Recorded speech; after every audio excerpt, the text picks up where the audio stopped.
विद्यार्थियों नमस्कार। जैसा कि हमने पिछले वीडियो में भूविज्ञान के पाठ्यक्रम और मार्किंग स्कीम के बारे में चर्चा की थी, आज हम भूविज्ञान के परिचय और इसकी विभिन्न शाखाओं के बारे में अध्ययन करने जा रहे हैं। विद्यार्थियों, जैसा कि मैंने बताया था कि भूविज्ञान आपके लिए एक नया विषय जरूर है, लेकिन यह विषय बहुत ही सरल, ज्ञानवर्धक और रुचिकर विषय है। जियोलॉजी दो शब्दों से मिलकर बना है, जियो और लॉजी। जियो का मतलब है अर्थ यानी कि पृथ्वी, और लोगस का मतलब है टू स्टडी यानी कि अध्ययन। कहने का मतलब ये है पृथ्वी का अध्ययन। It is a branch of science that deals with the study of earth. भूविज्ञान या भौमिकी का तात्पर्य पृथ्वी का विशेष अध्ययन है। वैसे भूगोल के अंतर्गत भी पृथ्वी का अध्ययन किया जाता है, लेकिन इन दोनों में स्पष्ट अंतर है। भूविज्ञान का उद्देश्य पृथ्वी की उत्पत्ति, आयु, रचना, इसके विभिन्न घटक जैसे खनिज एवं सेल, निर्माणकारी हलचलों एवं संरचनाओं तथा पृथ्वी के इतिहासेतर विकास का अध्ययन करना है। भूविज्ञान अत्यंत प्राचीन विज्ञान है। प्रकृति प्रेमी मनुष्य पुरातन काल से ही प्राकृतिक संपदा का उपयोग करता आ रहा है। It is also known as earth science. The study of earth comprises the whole earth, its origin, structure, composition, history, including the development of life, and the nature of process which are changes over time. Geology is a fascinating subject. It feels the pulse of earth, and the person who study the geology is called as geologist, and geologists contribute their part to the nation through the discovery of new deposit of minerals of economic value. भूविज्ञान के अध्ययन को अधिक सरल तथा सुगम बनाने के लिए इसको अनेक शाखाओं में बांटा गया है। इसकी विभिन्न शाखाओं का विज्ञान की अन्य शाखाओं से एक निश्चित संबंध है, और ये शाखाएं इस प्रकार है। इसको हमने दो भागों में विभाजित किया है। एक भाग है मेन ब्रांचेस और दूसरा भाग है एलाइड ब्रांचेस। मेन ब्रांच में सबसे पहले है फिजिकल जियोलॉजी यानी कि भौतिक भूविज्ञान, दूसरा है मिनरलोजी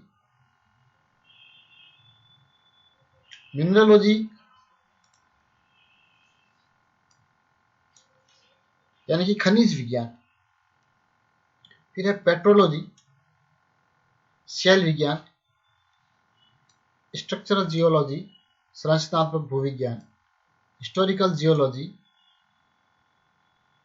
पैलियोंटोलॉजी, जीवाश्म विज्ञान, इकोनॉमिक जियोलॉजी, आर्थिक भूविज्ञान, और एलाइड ब्रांच में हम लेते हैं इंजीनियरिंग जियोलॉजी, अभियांत्रिकी भूविज्ञान, माइनिंग जियोलॉजी, खनन भूविज्ञान, भूभौतिकी या जियोफिजिक्स, हाइड्रोजियोलॉजी, भूजल विज्ञान, जियोकेमिस्ट्री, भू रसायन विज्ञान।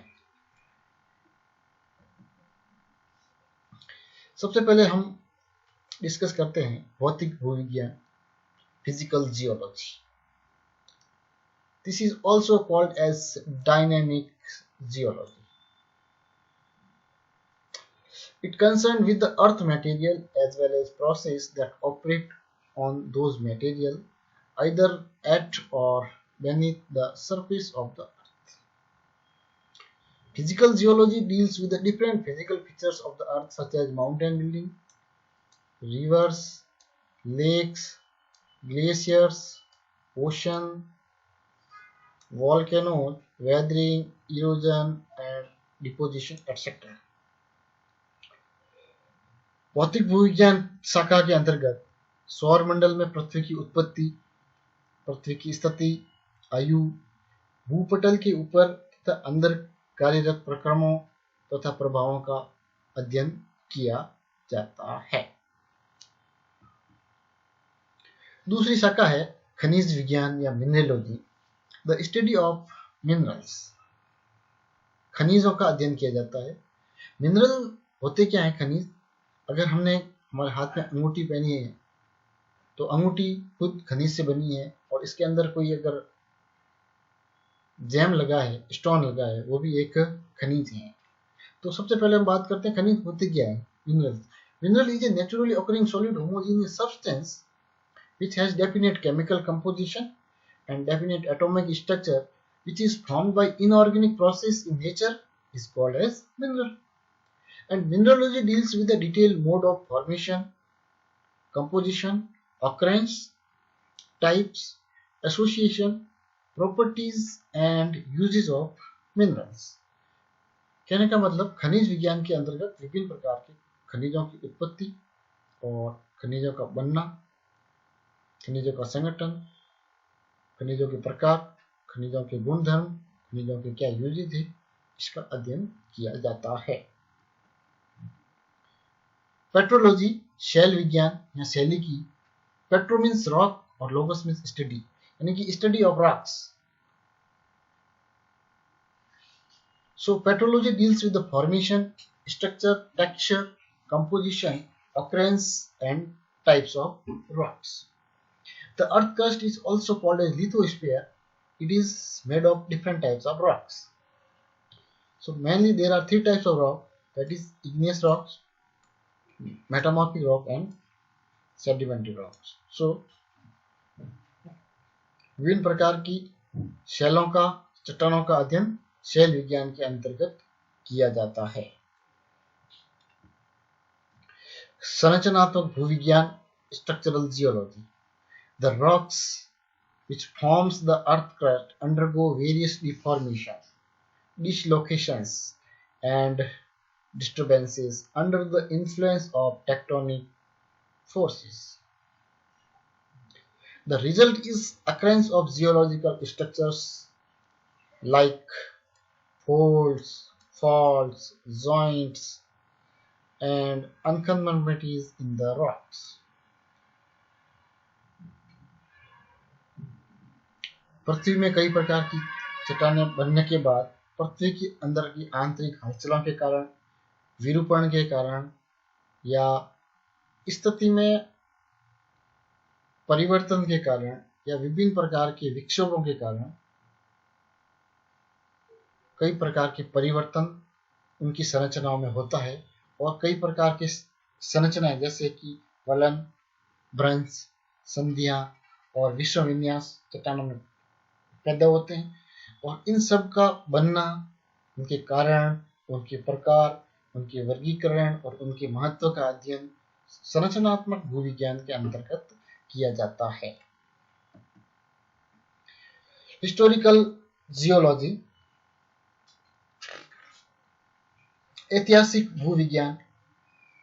हिस्ट्री का मतलब इतिहास है, यानी कि पूरा जीव विज्ञान.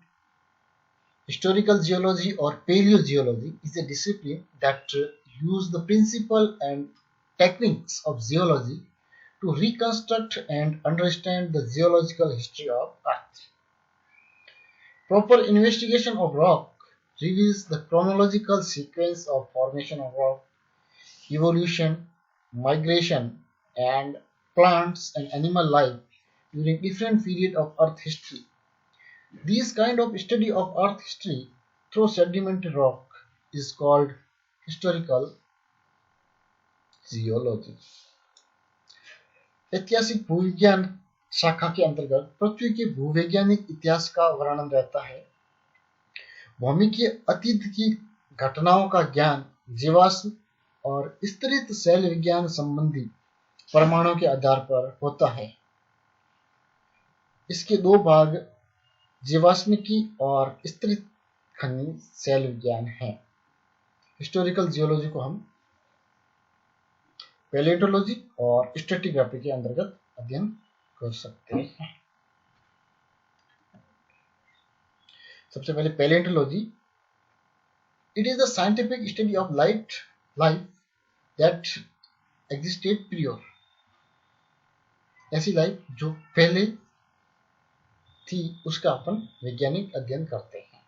It is the study of fossils, basically ये जीवाश्मों का अध्ययन है। If under favourable condition animal and plant life get embedded in sediment, it will be preserved partly or completely.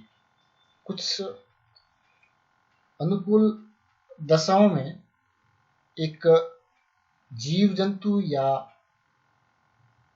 पौधे की लाइफ अवसादों के अंदर दब जाती है और वो प्रिजर्व हो जाती है पूर्णतः या उसका कुछ भाग। And such remnant of ancient life preserved in the rock by natural process is called as fossil. और उस लाइफ का कुछ भाग रॉक के अंदर प्रिजर्व हो जाता है प्राकृतिक प्रक्रमों द्वारा, तो वह जीवाश्म कहलाता है। इस प्रकार के जीवाश्मों का बनना, उनके प्रकार, उनका पाया जाना, उनकी अवस्था को हम पैलियोंटोलॉजी के अंतर्गत या जीवाश्म विज्ञान के अंतर्गत अध्ययन करते हैं। इकोनॉमिक जियोलॉजी या आर्थिक भूविज्ञान, जैसा कि मैंने पहले बताया था कि खनिजों का अध्ययन हम खनिज विज्ञान के अंतर्गत करते हैं, लेकिन कुछ खनिज ऐसे होते हैं जो रॉक फॉर्मिंग होते हैं, कुछ खनिज होते हैं वो इकोनॉमिक या और फॉर्मिंग होते हैं। तो ऐसे खनिज जिनका आर्थिक महत्व होता है, जिनसे हम धन कमाते हैं, वो आर्थिक महत्व के खनिज कहलाते हैं। और उन खनिजों का अध्ययन हम आर्थिक भूविज्ञान या इकोनॉमिक जियोलॉजी के अंतर्गत करते हैं। Some of the economic minerals like talc, graphite, mica, asbestos, gypsum, magnetite, and diamond are useful as raw material in some industries, and some others like hematite, chromite, galena, and pyrolusite are used for ore extraction of various metals. So, the study of important economic minerals under the economic geology. Engineering geology, अभियांत्रिकी भूविज्ञान. This deals with the application of geological knowledge in the field of civil engineering project for execution of safe, stable, and economic construction like dam, bridges, tunnels, highways, etc.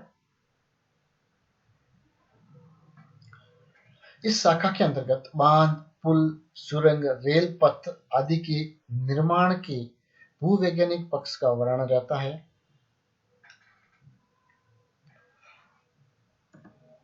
Mining geology, the study of mining of minerals.